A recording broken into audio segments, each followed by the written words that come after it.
Assalamualaikum, hörmətli Şərq Türkistanlıq qərindaşlar. Şərq Türkistan xəbər agentliğinin xəbərlər proqramısını görüşünüzü qızğın qarşı alırıq. Pakistan bilan Xitoy atalmış terrorluqqa qarşı turuş, chegara qilgan hamkorlik va atkazchilikka qarshi turush tadbirlari qatorliq muhim sohalardagi strategik hamkorlikni kuchaytirishga qo'shilgan. Geo xabarlari to'rining 21-sentabr kunidagi xabariga qaraganda, bu kelishim Pakistan Ichki ishlar ministri Muhsin Naqvi bilan Xitoyning siyosiy va qonun ishlari ministri Chun Mingo boshchiligidagi Xitoyning yuqori darajalik vakillar o'mkining Islomobodda chaqirgan birlashma yig'inida imzolangan.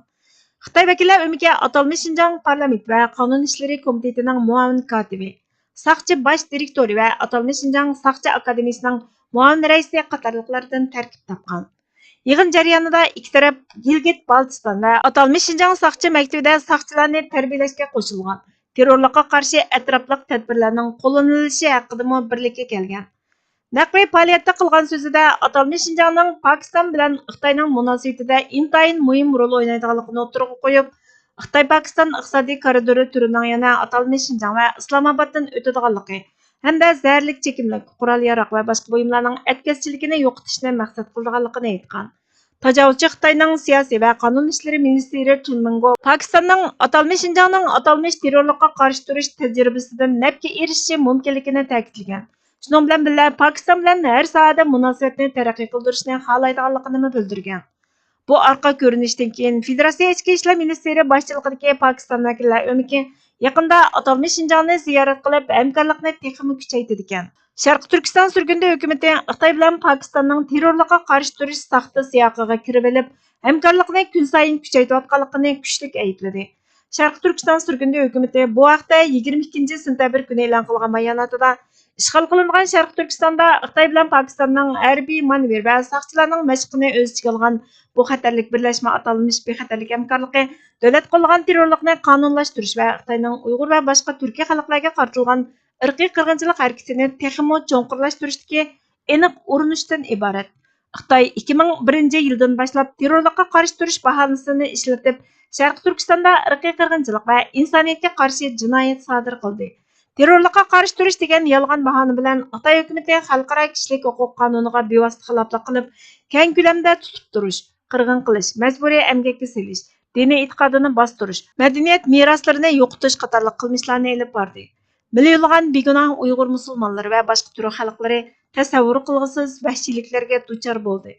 Bu dunyoning har qaysi joylaridagi kishilik huquq tashkilotlari tomonidan ayblanib, irqiy qirg'inchilik va insoniyatga qarshi jinoyat deb e'tirof qilindi. Pakistan musulmonlarning ittifoqligini va kishilik huquqini qo'llaydiganligini o'ttirg'a qo'ygan turg'liq Xitoy bilan hamkorlashib, millionlagan Sharq Turkiston musulmonlarini bostirishda hamkorlashdek nomussiz xiyonatchilik harakati bilan shug'ullanishni tanladi.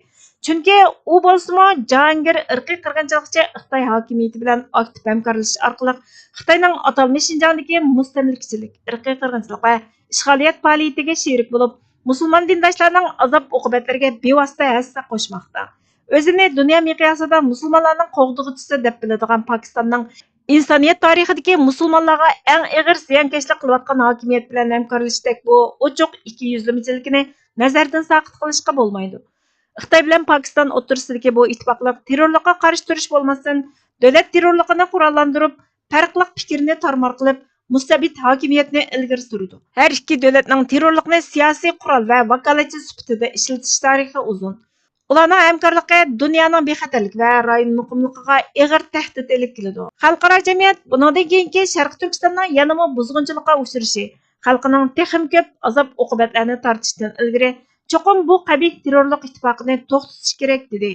Sharq Turkiston surgunda hukumati barliq erkinlikni suyadigan davlatlar va xalqaro tashkilotlarni bu xatarlik zulm ittifoqiga qarshi darhol hal qilg'ish tadbir qo'llanishga chaqirib, biz Birlashgan Davlatlar Tashkiloti, Yevropa Birligi va dunyodagi demokratik hukumatlarni irqiy qirg'inchilik yurgizayotgan va musulmon qarindoshlarga xiyonat qilayotgan shaxs va o'rinlarga jazo yurgizishga chaqiramiz. Biz yana xalqaro jamiyatning Sharq Turkistonning adolat izlashini qo'llashini talab qilib, xalqaro jinoiy ishlar sudining ishg'ol qilingan Sharq Turkistondagi Xitoy katibaşlarini irqiy qirg'inchilik va insoniyatga qarshi turish jinoyati bilan ayblash, jazolashini qo'llashga chaqiriq qilamiz. Xitoy bilan Pakistonning bexatarlik hamkorligi degan yolg'on bahona bilan davlat qo'llagan terrorlikni davomli eksport qilishni dunyo jamoati tomosha qilib tursa bo'lmaydi.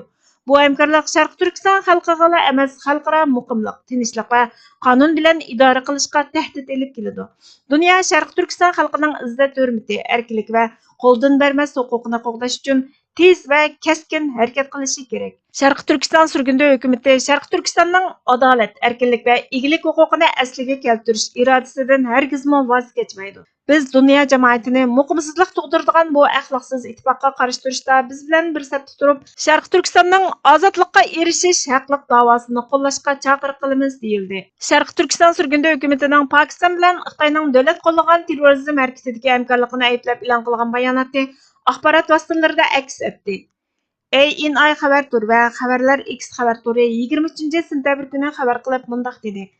Sharq Turkiston surgunda hukumati Pokiston bilan Xitoyning terrorizm bilan kurash qilish saxta niqobi ostida kun sayin kuchaytirayotgan hamkorligini aybladi. Sharq Turkiston surgunda hukumati Pokistonni Xitoyning terrorlikqa qarshi turish aldamchiligining sheriki dedi. Sharq Turkiston surgunda hukumati ijtimoiy axborot supsi X e'lon qilgan bayonotida mundaq dedi. Ishg'ol qilingan Sharq Turkistondagi Xitoyning harbiy manevr va saqchilarning mashqini o'z ichiga olgan bu xatarlik birlashma bexatarlik hamkorligi davlat qo'llagan terrorlikni rasmiylashtirish va Xitoyning Uyg'ur va boshqa turk xalqlariga qartilgan bostirish harakatini texmo cho'nqurlashtirishning aniq tirishchanligiga vakillik qiladi. Sharq Turkiston surgunda hukumatining tashqi ishlar va bexatarlik ministri Salih Xudoyor Pokiston Sharq Turkistondagi Uyg'ur va boshqa musulmonlarga xiyonat qilib qolmasdan, balki Xitoyning irqiy qirg'inchiligiga bostirishga sherik bo'ldi.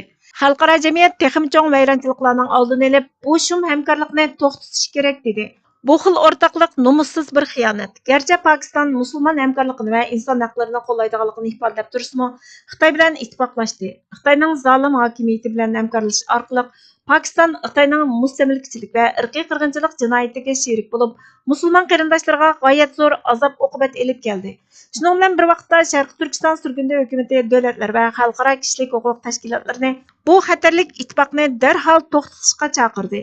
Ular Birlashgan Davlatlar Tashkiloti, Yevropa Birligi va dunyodagi demokratik hukumatlarni Xitoyning irqiy qirg'inchilik yurgizgan va Pokistonning musulmon qarindoshlariga xiyonat qilgan shaxs va o'rinlarga jazo yurgizishga chaqirdi. Shvetsiya Uyg'ur komiteti Xitoyning Sharq Turkistonda yurgizayotgan irqiy qirg'inchilikni to'xtatishga chaqiriq qildi. ANI xabar torining 19 sentabr kunidagi xabarida Sharq Turkiston surgunda hukumatining ichki ishlar ministri, Shvetsiya Uyg'ur komitetining raisi Ushkur Samsaq apandi Xitoyning Sharq Turkistondagi Uyg'ur va boshqa Turkiya xalqlariga qarata yurgizayotgan vahshiy qilmishlarini aybladi. U ijtimoiy axborot supsi X'dagi yo'llanmasida Uyg'urlarning vaziyatini tilga olib, Xitoy 1949-yili Sharq Turkistonni ishg'ol qilib olgandan keyin Sharq Turkistondagi millionlagan Uyg'ur va boshqa Turkiya xalqlariga izchil irqiy qirg'inchilik yurgizib, ularning mavjudligini yo'qotishga uringanligini aytib, irqiy qirg'inchilik qilishdagi vahshiy usullarini bayon qilish bilan birga yana xalqaro jamiyatning bu vahshiylikka qarata sukutini aybladi. Shundaqla buni to'xtatish uchun kechikmay harakatga o'tishini, bo'lib Shvetsiya hukumatining adolat, kishilik huquq va erkinlikni qo'g'dash prinsipida chang turib, Sharq Turkistonning ishg'ol qilinganligini va Xitoyning Sharq Turkistonda irqiy qirg'inchilik yurgizayotganligini e'tirof qilishni talab qildi. U yig'inchoqlab xalqaro jamiyatning Sharq Turkistonning mustaqilligini asliga keltirish ko'rishini qo'llab-quvvatlashini, Xitoyning irqiy qirg'inchilik jinoyatiga sherik bo'lib qolmasligi kerakligini ta'kidladi. Sharq Turkistondagi ahvol kritik bo'lib, Shvetsiya Uyg'ur komiteti Shvetsiyadagi fuqarolar va siyosatchilarni Uyg'urlarning haqqini qo'g'dashga, Sharq Turkistondagi adolatsizlikka qarshi turishga chaqirdi deyildi. Shvetsiya Uyg'ur komiteti 21 sentabr kuni Shvetsiya Tashqi ishlar ministrligining oldida namoyish o'tkazib, tajovuzchi Xitoyning temir tapini ostida ezilayotgan Sharq Turkiston xalqining ovozini yangratdi. Namoyishda axborot e'lon qilib, Xitoyning Sharq Turkistonda yurgizayotgan ishg'ol, mustamlika va irqiy qirg'inchilik yurgizishdagi vahshiy qilmishlarini, Sharq Turkistondagi Uyg'ur va boshqa Turkiya xalqlarining tili, kulturi va mavjudligini yo'qotishga urinayotganligini anglatdi. Shvetsiya davlatini kishilik huquqni qo'g'dashda ching turib, Shvetsiya va Skandinaviya davlatlarini Xitoyning Sharq Turkistonda yurgizayotgan irqiy qirg'inchilikqa qarshi qonun loyihasini o'tirg'a qo'yishga, Sharq Turkistonni Xitoy tarafidan besilingan davlat deb rasmiy e'tirof qilishga chaqiriq qildi. Sharq Turkiston masalasining yolg'iz rayon xarakterlik masala bo'lib qolmasdan, balki yana xalqaro masala ekanligini, xalqaro jamiyatning jiddiy harakatga kelib, Sharq Turkistondagi ishg'ol, mustamlika va irqiy qirg'inchilikni oxirlashtirishga chaqiriq qildi. Vatanimiz Sharq Turkistonda buyuk milliy ozodlik harakatlari portildi.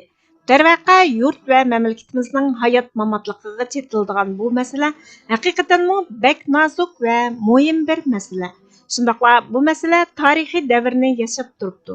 Umumiy millat ichida bir oz aqli hushi joyida yurti, vatani hamda ahli avlodining kelajagi uchun fikr xiyol qilib ko'rgan har qanday kishi g'aflatni, shaxsiyatini va ittifoqsizlikni cho'rib tashlab birlikda xizmatga otlanishga bel bog'laydi. Rahat aromiga g'arq bo'lish xiyolidan umumyuzlik voz kechib, bor aqlini ishga soladi. Mollarini, jonlarini o'ttirg'a qo'ydi. Yurtning qutulishi, saodat uchun bor kuchi bilan tirishadi hamda navbatdagi ozodlikning texmo mustahkam bo'lishi va rivoj tepishi uchun kirishadi.